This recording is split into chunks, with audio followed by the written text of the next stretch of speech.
दोस्तों, अगर आप मुझसे पूछोगे कि इंडिया का फार्मेसी सेक्टर कितना बड़ा है तो मैं आपको उसका एग्जांपल देना चाहता हूँ। एक छोटा सा बच्चा जो अपनी माँ की पेट में अभी भी 2-3 महीने का है ना, इतना सा छोटा है इंडियन फार्मास्यूटिकल सेक्टर। लेकिन इस सेक्टर को अभी इस दुनिया में आना भी बाकी है। जैसे एक छोटा बच्चा इस दुनिया में आता है, बड़ा होता है, अपनी ज़िंदगी में कुछ अच्छा करता है, सक्सेसफुल बनता है, उसी तरह से इस फील्ड को भी अभी बहुत कुछ आगे जाना है। और मैं आज की वीडियो में आप सब लोगों के साथ कुछ डिफरेंट फैक्टर्स के बारे में बात करने वाला हूँ कि एग्जैक्टली कौन कौन से रीजंस है जिस वजह से फ्यूचर में इंडिया का फार्मास्यूटिकल सेक्टर को बहुत ज़्यादा चांसेस है। और इन सारी चीज़ों के बीच में अगर आप फार्मेसी फील्ड में अभी भी आने वाले हो तो आपको ये वीडियो ज़रूर देखना चाहिए। तो इस वीडियो को शुरू से लेकर अंत तक ज़रूर देखिए।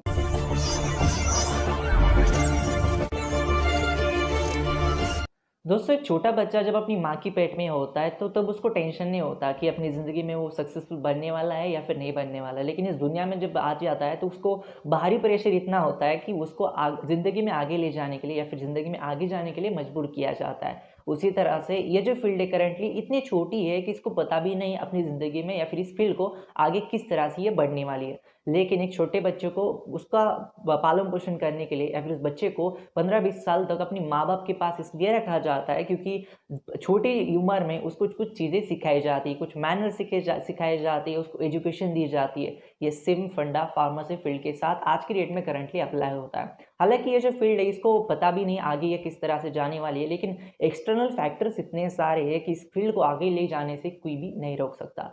सबसे पहला फैक्टर है दोस्तों पैंडेमिक सिचुएशन। अभी करंटली आपने सुना होगा रशिया ने भी अपना अनाउंसमेंट कर दिया कि हमने कोरोना वायरस की वैक्सीन निकाली है। बहुत सारे ऑक्सफोर्ड यूनिवर्सिटी ने क्लिनिकल ट्रायल्स में अपने ड्रग भेज दिए और वो भी लगभग बोल रहे हैं कि हमने वैक्सीन लाए।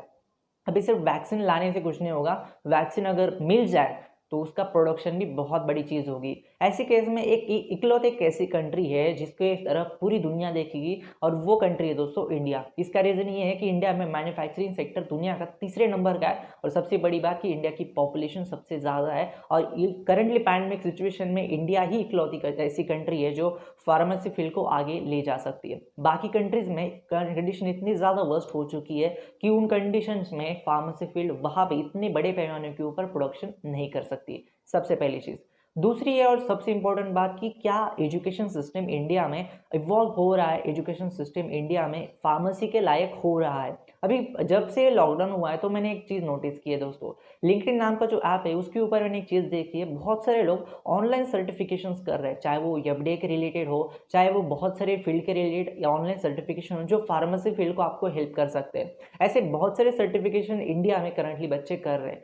तीसरी बात, इंडिया में जो करंटली न्यू वर्क पावर जो आ रही है, जो नए बच्चे इस फील्ड में एंटर कर रहे हैं, उन सारे बच्चों में मैंने एक चीज़ कॉमन सी देखी है कि जो पहले वाले जो बच्चे हुआ करते थे वो ऐसा था कि हाँ इस फील्ड में आए मेडिकल डालेंगे, दैट्स इट। लेकिन करंटली लोगों को बहुत सारी चीज़ें पता हो रही है, यानी इस फील्ड से आप आगे क्या क्या कर सकते हैं उसके बहुत ज़्यादा ऑप्शंस लोगों को पता है। लोगों को इतना भी पता है कि स्टार्टिंग में मुझे कम सैलरी होगी लेकिन मैं ज़िंदगी में ज़रूर आगे अच्छी सैलरी लेके अपनी ज़िंदगी गुजारूंगा। तो इस वजह से लोगों में जो इंथुजियाज्म है, लोगों में इतना जो हो सकता है एनर्जी है, वो इस फील्ड में आगे ले जाने के लिए बहुत ज़रूरी है। क्योंकि दोस्तों देखिए, जब तक आप खुद की इज्जत नहीं करोगे दुनिया आपकी इज्जत नहीं करेगी। ये बात बिल्कुल हमारी ज़िंदगी में अप्लाई होती है। और ये जब तक फील्ड कौन सी भी फील्ड हो, चाहे वो इंजीनियरिंग हो, चाहे वो मेडिकल हो, चाहे वो फार्मेसी हो, जब तक उस फील्ड के अंदर जो लोग आने वाले हैं उनके अंदर कुछ एनर्जी नहीं होगी, कुछ अलग करने की इंटेंशंस नहीं होंगे, तब तक उस फील्ड को आगे ले जाने के लिए कोई भी भगवान भी आ जाए फिर भी उस फील्ड को आगे नहीं ले जा सकता। इसलिए ये 2-3 और सबसे इंपॉर्टेंट चीज़ ये है कि इंडिया का जितने भी सारे बच्चे नहीं आ रहे हैं वो बहुत अच्छी इंटेंशन की तरफ से आ रहे हैं। उनका इंटेंशन सिर्फ मेडिकल डालना नहीं है। दूसरा सबसे बड़ी बात, कोरोना की वजह से मैन्युफैक्चरिंग सेक्टर इंडिया का बहुत ज़्यादा बूस्ट हो रहा है, ऑलरेडी हो चुका है। बहुत सारे जो प्रोडक्ट्स थे, बहुत सारे जो ड्रग्स थे, जो ऐसा बोला जाता था कोरोना वायरस जब नया नया आया था, अमेरिका ने ऐसा बोला था कि कुछ शेड्यूल के ड्रग है जो हमें चाहिए, तो ऐसे केस में कंपनीज ने रातों रात उन ड्रग्स का प्रोडक्शन बढ़ा दिया। तो ऐसे केस में ये बहुत सारी चीज़ें, मल्टीपल चीज़ें रिस्पॉन्सिबल है इस फील्ड को कुछ पुश करने के लिए आने वाले कुछ सालों में। ये था आज का वीडियो एंड करने से पहले अगर आपने मुझे इंस्टाग्राम के ऊपर अभी तक फॉलो नहीं किया है तो आप मुझे इंस्टाग्राम के ऊपर फॉलो कर सकते हैं। वहाँ पे मैं आपके सवाल का जवाब देता हूँ। उसके साथ चैनल के ऊपर पहली बार आए तो चैनल को सब्सक्राइब कर देना और इस वीडियो को लाइक कर देना। इस वीडियो में कोई चीज़ कमेंट कर देना। धन्यवाद दोस्तों ये वीडियो देखने के लिए। धन्यवाद।